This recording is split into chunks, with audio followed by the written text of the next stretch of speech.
Hello students. Hello students. Welcome to MJC Learning. Today we are going to start with part 5 of national income of chapter number 7 of economics.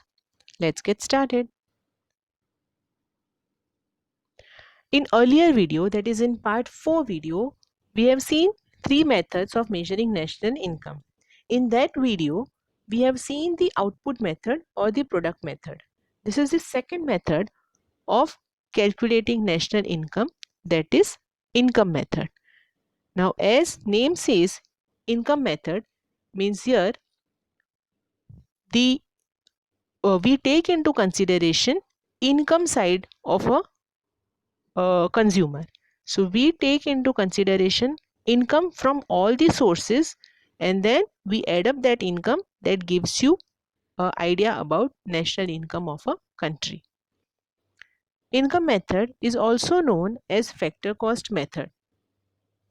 This method approaches national income from the distribution side.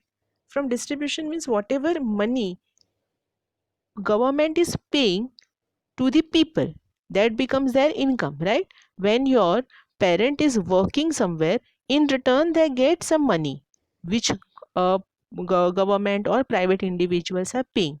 So that money you get as income, and that income is counted to get a clear idea of a country's national income. So this talks about from the distribution means distribution of money, distribution side of view.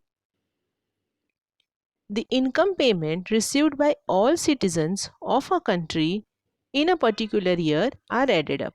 So income payment in a year, whatever income is received by the people of a country in a period of a year are added up. So here in earlier method, that is in uh, value added or the output method, we considered from the production side. So what we take into consideration, whatever production takes place in a country, so we look from that angle.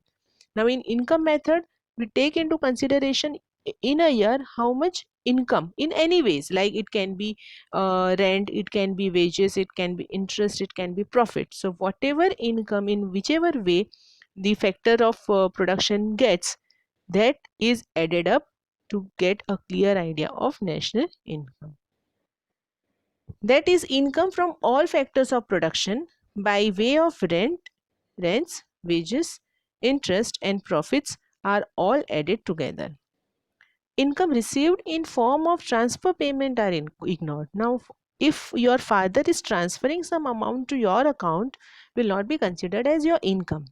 If you receive some gift, will not be considered as your income. If somebody is giving, government is giving you pension, right? Government gives pension to senior citizens, that will not be considered as income. So income where you are working and you are earning, that becomes your income. Whatever money is transferred to your account or you transfer any account, any amount to anybody's account, that will just be called as transfer payment, and so it will not be considered as income and it will not be calculated in national income. National income is therefore written as rent per plus wages plus interest plus profit, that you know, that is from four factors of production. Whatever return you give, rent, wages, interest and profit, plus mixed income. Mixed income means income from from all the sources. Of course that has to be legal. यहाँ हम black marketing की बात नहीं कर रहे हैं. Mixed income मतलब कोई भी इनकम हो, चाहे वो ट्यूशन से कमा रहा हो, चाहे वो टीचर की खुद की इनकम हो, चाहे वो कोई और छोटा बिजनेस करके, जैसे वो बाहर कुछ रेडी फूड पैकेट्स बेच के इनकम कमा रहा हो, तो ऐसी सब जो भी इनकम वो कमा रहा है, that is all mixed income. And then comes net income from abroad, that is whatever income abroad से जो भी इनकम आता है, that is also considered as net income from abroad. So it is written as R. R stands for rent, W stands for wages, I stands for interest, P stands for profit, MI stands for mixed income, and X minus M, that is export minus import. So whatever you are exporting to the other countries and whatever you are importing from the other countries, the difference between two is also considered in income method. Now, what are the precautions that has to be taken into consideration while calculating national income? Certain things, again in this method also, we need to be careful about certain things while calculating national income. Now, first point is transfer income or transfer payments like scholarships, gifts, donations, charity, old age pensions, etc. should be ignored.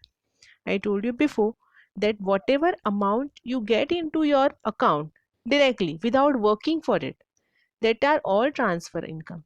Whether you get it as a charity, whether you get it as a gift, whether you get it as a donations, whether a senior citizen gets money from the government as pension amount, this all should not be included in national income. Why?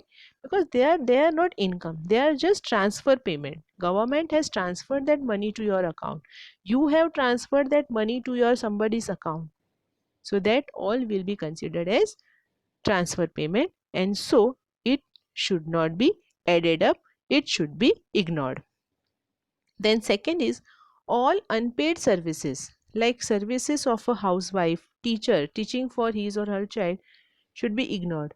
Now, a wife is working in the house and full time a wife is working as maid, wife is working as a cook. So all this amount, the amount which we are not paid to, that we do not pay to them, so that has to be ignored. A teacher is teaching to her own child, that amount, a teacher cannot put that amount as the income. A teacher gets money from the school or college, that will be a teacher's income.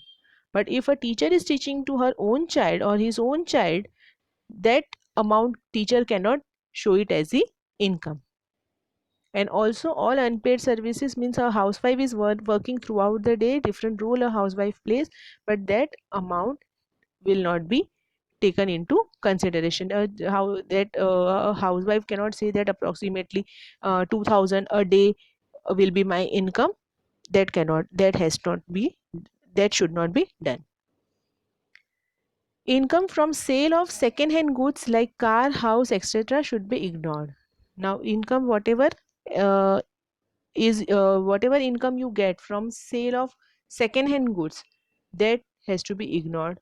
If you have purchased a car, after 2 years if you are selling a car and you get in return money for that car, but that money will not be included in national income, because that money you got it as selling of your second hand, your car. It is not something you have earned for that. So you have sold that things and you got that money, so that has to be ignored.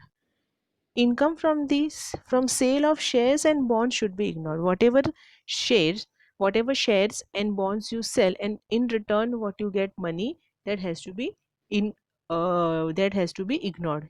In short, in income method we do not take into consideration any money for which you are not working. Wherever you are working and in return you are getting, that money only will be considered as your income, and that only has to be added up. Then further, revenue received by the government through direct taxes should be ignored, as it is just a transfer income. Now same way, a person who is working will pay taxes to the government, that taxes is considered as, that taxes will be called as direct taxes. Whatever taxes we pay to the government are called as direct taxes. Now again, this direct taxes, whatever amount a person is paying to the government, that will not be considered as income of the government. Why it will not be considered as income of the government? Because again it is just a transfer payment from you to the government, so that also should not be included in national income. Then comes undistributed profits of companies. income from government property and profits from public enterprise such as water supply should be included. So whatever profits a company is getting, where company has not distributed, undistributed means where company has not distributed profits of a company, then government whatever selling income government gets from the government property and government enterprises, public enterprises, this should be included. Then comes imputed value of production kept for self consumption and imputed rent of owner occupied houses should be included. Imputed means where a correct value of certain things are not known. When you don't know correct value of any commodity, what you do? You assume certain things. You approximately takes a certain amount of for particular commodity, that is called as imputed. When correct amount of that particular commodity or particular things is not known. So that suppose you keep something for your self production, self consumption. So what we do, we assume certain amount for that things which were kept for self consumption, and that has to be included into national income. And also owner occupied houses, a owner house which is occupied by the owner and not on rent, so that also a certain amount we has to assume, and that has to be included into the national income. So your two words you are understanding: undistributed profits of companies and imputed value. The meaning of undistributed profit of companies means those earnings of a corporation that have not been paid to the investors in form of dividends.